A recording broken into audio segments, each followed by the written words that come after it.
All right, hello wine drinking people. Time for more of what I've had to drink yesterday. And God, it's hard to believe it's been 20 years already that Archery Summit has been around. I remember when the late, great Gary Anders started this winery. And it hasn't been that long ago since Joseph Druin went to Oregon and kind of put it on the map in the early 80s. And the 74 vintage of Erie Vineyard Pinot Noir was the thing that caught his attention. And since then, the rest is history, man. There are a lot of great producers in Oregon today. Pinot Noir is the focus here, but they've been some pretty good Pinot Gris. You'd think there'd be more good Chardonnay up there because, you know, Burgundy varietals, Chardonnay, Pinot Noir. But for some reason, yeah, Pinot Gris is the chosen white. And this Archery Summit Pinot Gris, I think, is the first or the second release of this wine, or I'm sorry, this is the first year. They used to make a wine called Viraton, which was a Pinot Gris blend.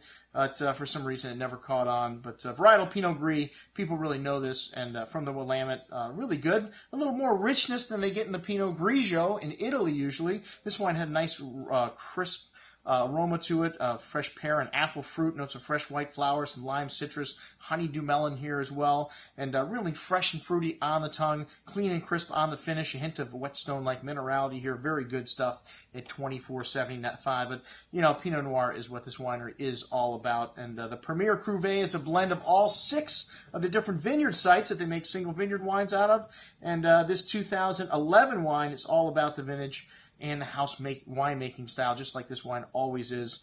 And the two last vintages, 2010 and 2011, kind of polar opposites. The coldest vintage in history, 2011, they picked in November, some people. But they did get a lot of phenolic ripeness, which is the important thing, but low alcohol. In 2012, they went straight from El Nino to El Nino, and usually it takes a few years for the climate to adjust, but it's amazing. 2012, all about ripe, opulent juice. So, sorry, that's 2011 and 2012, the last 2 years we're talking about.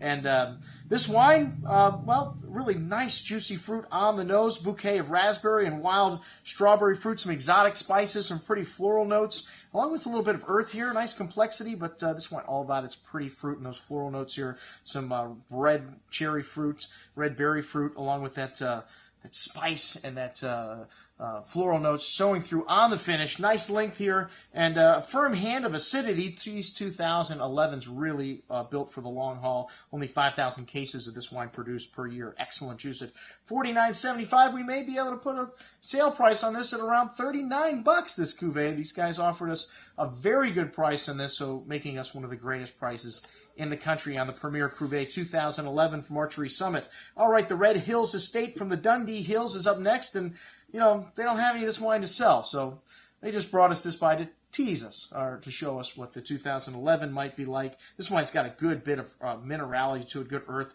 that distinct Red Hills terroir showing through here. And this is a really low-yielding vineyard.